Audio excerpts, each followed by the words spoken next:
नमस्कार, मैं शंभू कुमार सिंह और आप देख रहे हैं नेशनल दस्तक। आप कल्पना नहीं कर सकते, इतनी सारी खबरें हैं कि मुझे समझ नहीं आ रहा है कि कहां से शुरुआत करूं। पूरे देश की नज़र बंगाल पर है। बंगाल में ममता दीदी वापसी कर चुकी हैं। लोग सवाल पूछ रहे हैं कि क्या सिर्फ बंगाल जीतने के लिए पूरे देश को मौत के मुंह में धकेल दिया गया। ये मैं नहीं कह रहा हूं, सीरम इंस्टीट्यूट का मालिक अदारा पूनावाला जो भाग गया है लंदन, उसने अपने एक इंटरव्यू में कहा है कि अगर मैं सच बोल दूं तो मेरा गर्दन काट दिया जाएगा। उसने कहा है कि कुंभ और चुनाव, इन दो वजहों से इस देश की दुर्दशा हुई है। ये मैं नहीं कह रहा हूं। तो क्या इस देश के प्रधानमंत्री और गृह मंत्री ने सिर्फ बंगाल जीतने के लिए आपको रिस्क पर डाल दिया और बंगाल जीत भी नहीं पाए? केरल में लेफ्ट आ रही है, असम में बीजेपी वापस है, बंगाल में ममता आ रही है वापस। सबसे बड़ा बदलाव तमिलनाडु में हुआ है डीएमके। मैं इसलिए कह रहा हूं कि फूले पेरियार अंबेडकर की जो राजनीति है उसने तमिलनाडु को बचा लिया है। तो वैकल्पिक राजनीति है, लेकिन उसके बाद कुछ तमाम बड़ी खबरें जो सोशल मीडिया पर बात हो रही है। अदारा पूनावाला भाग गए हैं तो क्या बहुत संकट में है हम? लेकिन सबसे बड़ा सवाल है कि प्रधानमंत्री नरेंद्र मोदी आज भी पूरे देश को अपना देश नहीं समझते हैं। जिस तरह से 18+ का वैक्सीनेशन शुरू हुआ था, आपको अंदाजा नहीं होगा, सबसे ज्यादा वैक्सीन जो है वो सिर्फ और सिर्फ गुजरात को मिला है। 55,000 से ज्यादा वैक्सीनेशन हुआ है गुजरात में। इसका मतलब बाकी राज्यों के साथ सौतेला व्यवहार हो रहा है। अदारा पूनावाला पर यही प्रेशर था और इसलिए उसे भागने के लिए मजबूर होना पड़ा। वैसे भी धन्ना सेठ लोग देश छोड़कर जा रहे हैं, लेकिन सबसे बड़ी ताज्जुब की बात है कि जब इस देश के 130 करोड़ लोगों में से किसी न किसी की फैमिली, किसी न किसी का परिवार इफेक्टेड है, तो भी लोगों को अब भी लगता है, पोस्ट पढ़िए, सोशल मीडिया पर देखिए, वो कौन लोग हैं जो अभी भी भगवान के सहारे बैठे हुए हैं। आपको लगता है इस देश में कर्मकांड से निकलना पड़ेगा, विज्ञान की तरफ बढ़ना पड़ेगा और कोई भगवान आपको बचाने नहीं आएगा। आपको अपनी रक्षा खुद करनी पड़ेगी। डॉक्टर, इंजीनियर, अस्पताल ही बनाने पड़ेंगे, ये आपको समझना पड़ेगा। तो इसीलिए बहुत सारे पोस्ट हैं। ये देखिए, यूपी में एक आदमी गहना बेचकर कर रहा था तो उस पर केस दर्ज हो गया। परिवार पीपल के पेड़ के नीचे लेटा जा रहा है। 8,023 बेनिफिशरीज, 86,000 लोगों को वैक्सीन मिला है गुजरात में और 86,000 टोटल वैक्सीनेशन हुआ, जिसमें 51,622 जो है वो गुजरात में है और 987 छत्तीसगढ़, दिल्ली 1400, कर्नाटक 649। तो ये बायसनेस है। और ये देखिए, the bloody dog is dead, सब कुछ सामने है। और ये देखिए, एक तो आज अद्भुत हो गया, न्यूजीलैंड एम्बेसी ने आज मदद मांगी श्रीनिवास से, जो कि यूथ कांग्रेस की युवा नेता हैं। विदेश मंत्रालय ने उनको नहीं किया, विदेश मंत्रालय से मदद मांगनी चाहिए थी, लेकिन विदेश मंत्रालय पता है क्या कर रहा है? वो ट्वीट डिलीट करवा रहा है न्यूजीलैंड के एम्बेसी से। तब तक श्रीनिवास जो है वहां पहुंचा चुके थे और लोग लिख रहे हैं कि बस इन्हीं 80-90 सीटों के लिए पूरे देश की जान दांव पर लगा दी। और सबसे बड़ा सवाल है, वीर संघवी ने लिखा है कि बंगाल की हार जो है वो चुनाव आयोग की हार है। वहां जानबूझकर 8 फेजों में चुनाव कराया गया। ईवीएम की हार है, बंगाल चुनाव जो है वो चुनाव आयोग की हार है। तो सोचिए कि किस तरह से तमाम जो संवैधानिक संस्थाएं हैं उस पर लोगों को भरोसा नहीं। और ये देखिए, जो योगी कहते हैं कि संपत्ति जब्त कर लेंगे हमारी शिकायत करोगे, तो ये महिला कानपुर की है। और ये देखिए, वहां गैस इतना ज्यादा है कि ऑटो में इलाज करवा रही हैं। सब लबालब भरा है। तो ये क्या चल रहा है? धज्जियां उड़ गई जी। आपके देश में भयावह तस्वीर ये सब दिखाई जा रही है। और दिल्ली में एक डॉक्टर विवेक राय रेजिडेंट थे, तो उन्होंने आत्महत्या कर ली क्योंकि वो लोगों को बचा नहीं पा रहे थे। और सबसे ज्यादा सोशल मीडिया पर वायरल जवाबदेही तो बनती है। ये देखिए, कोरोना के लिए अगर कोई जिम्मेदार है, तो वो सिर्फ और सिर्फ इस देश के प्रधानमंत्री जिम्मेदार हैं।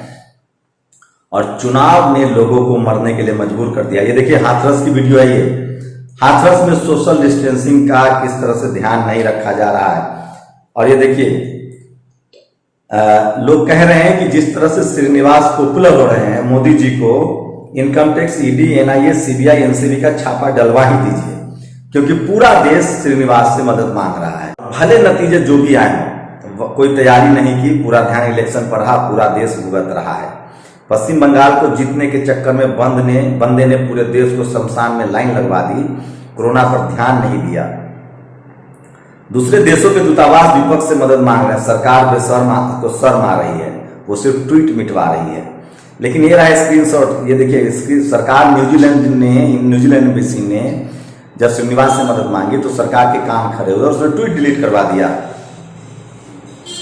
दुनिया के इतिहास में इससे पहले ऐसा कब हुआ है जब किसी देश के दूतावास ने मदद के लिए विपक्ष के नेता के सामने गुहार लगाई हो।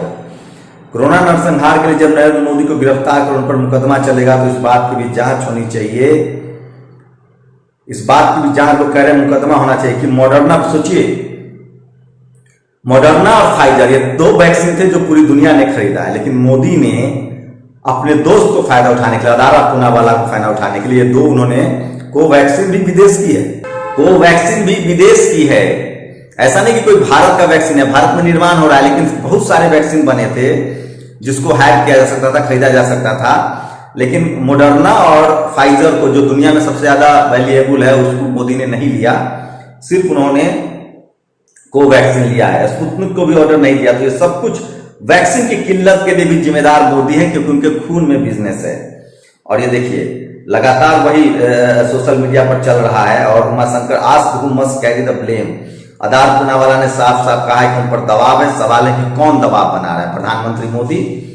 और मेनका गांधी ने भी चिट्ठी लिख दी है कि उनके कंस्टिट्यूएंसी में बिल्कुल जो है वो गैस नहीं है, वैक्सीनेशन नहीं है। और योगी सरकार के लेकर प्रशांत कनौजिया ने लिखा है कि क्या वहां भांग पी के लोग राज चला रहे हैं। सीएमओ ऑफिस ने ट्वीट किया था कि नाइट्रोजन से ऑक्सीजन बन सकता है क्या? ये ठीक वैसे ही जैसे गाय ऑक्सीजन देता है, होम करने से ऑक्सीजन बनता है, तो घर घर में होम कीजिए। इस देश को धार्मिक कर्मकांड की वजह से मौत में डाल दिया। कोरोना का भाई मोदी रोना नया नाम दे रहे हैं लोग। और ये जो वीडियो डाला गया ये लियो कॉलेज सर्कल बांसवाड़ा का है। देखिए एक डीएम ने थप्पड़ मारा था तो बहुत बवाल कर गया था। देखिए पुलिस वाले गरीब को कैसे मार रहे हैं।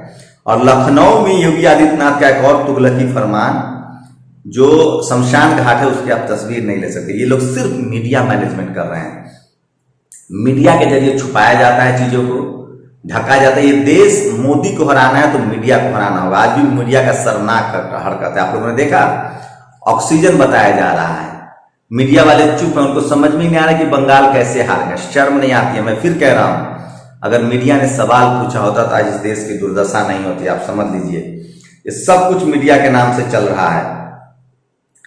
धर्मेंद्र यादव ने अच्छी कोशिश की, उन्होंने अपने कंस्टिट्यूएंसी बदवाई में ऑक्सीजन प्लांट लगाए हैं, लेकिन उसको सरकार जो है वो परमिशन नहीं दे रही है योगी सरकार। दिल्ली में 976 मीट्रिक टन ऑक्सीजन की जरूरत है, लेकिन जिन जिन राज्यों में गैर बीजेपी सरकार है, बीजेपी उनको मदद नहीं कर रही है। और सोचिए कि मोदी जी को कितना प्यार है आपसे कि वैक्सीनेशन पर भी उनकी फोटो लग रही है। और बनारस से उत्तर प्रदेश सरकार के मंत्री रविंद्र जसवाल टीका अभियान आरंभ। तो ये लगातार जो सबसे बड़ी खबरें थी सोशल मीडिया पर, आज अदारा पूनावाला जिस तरह से फरार हुए हैं उनको लेकर सोशल मीडिया पर सबसे ज्यादा खबरें चल रही हैं। और इसी को लेकर 70 साल में पहली बार हुआ है कि जीवित को अस्पताल नहीं मिल रहा है, मृत को शमशान नहीं मिल रहा है, फलाने या तो मुमकिन है। सोचिए कि मरीज को अस्पताल नहीं मिल रहा है और लाश को शमशान नहीं मिल रहा है। मोदी जी में वो ताकत है कि वो शमशान घाट पर भी नंबर लगवा दे। और ये सोशल मीडिया पर लगातार वायरल हो रहे हैं। दादी से डर गया पाकिस्तान। और बाजार में बरमोल की शॉर्टेज। डूबते हुए जहाज को देख चूहे भागने लगे। अंबानी सहित देश के 50 बड़े प्राइवेट जहाज देश छोड़कर भागे। भाई दीदी की जीत पर ज्यादा खुश मत होवे, बीजेपी और दीदी में ज्यादा अंतर नहीं है। लोग लगातार पोस्ट कर रहे हैं। भारतीय जुमला पार्टी को केरल तमिलनाडु में सिर्फ और सिर्फ 000। सोचिए कि असम में SC ST OBC की बिल्कुल चर्चा नहीं है और वहां सिर्फ और सिर्फ हिंदू मुस्लिम के नाम पर राजनीति होती है, इसलिए वो जीत रही है। तो बंगाल चुनाव की सजा जो है, बंगाल चुनाव जीतने की सनक, बंगाल चुनाव जीतने की सजा ये देश भुगत रहा है कोरोना के रूप में। जब प्रधानमंत्री को देश से कोरोना पर प्लानिंग करनी चाहिए थी, अस्पताल हॉस्पिटल बनने चाहिए थे, तब 25-25 करोड़ की 18 रैलियां हुई। आपको पता है उस 18 रैलियों से 18 अस्पताल बन सकते थे। और अभी भी सोशल मीडिया पर लोग लिख रहे हैं मुकेश अंबानी अपने पूरे परिवार, पता नहीं ये खबर सही है, लेकिन आधार पूनावाला जो है वो शिफ्ट हो गए हैं। और मैं इसलिए बार बार कह रहा हूं कि आज अंजना भाभी चूड़िया तोड़ेंगी, देख लेना खेला होगे। तो ये तमाम लोग जो है वो सोशल मीडिया पर लिख रहे हैं। और मैं फिर कह रहा हूं, सबसे बड़ी खबर ये है कि कोरोना लगातार बढ़ रहा है, मौतें हो रही हैं, अमीर लोग यहाँ से भाग रहे हैं। और मैं फिर कह रहा हूं, मैक्सिमम मौत जो है वो ऑक्सीजन न होने की वजह से हो रही है। इस देश का प्रधानमंत्री, गृह मंत्री और हेल्थ मिनिस्टर, इस तीनों की अकाउंटेबिलिटी है, इन तीनों की, इनकी जिम्मेदारी तय हो। लोगों की मौत ऑक्सीजन नाकामी से हो रही है, लोग देश छोड़ के भाग रहे हैं। और आप समझिए कि चुनाव जीतने के लिए किस तरह से इस देश को मौत के मुंह में धकेल दिया गया। आपकी क्या प्रतिक्रिया, अपनी प्रतिक्रिया जोड़ दीजिए। शुक्रिया। नेशनल दस्तक की आपसे गुजारिश है कि अगर इसको बचाना चाहते हैं तो नेशनल दस्तक को सब्सक्राइब करने के लिए रेड कलर के सब्सक्राइब बटन को दबाएं, फिर बेल आइकन की घंटी दबाएं। नेशनल दस्तक को बचाने के लिए बहुत जरूरी है कि हर खबर को शेयर करें, लाइक करें, कमेंट जरूर करें।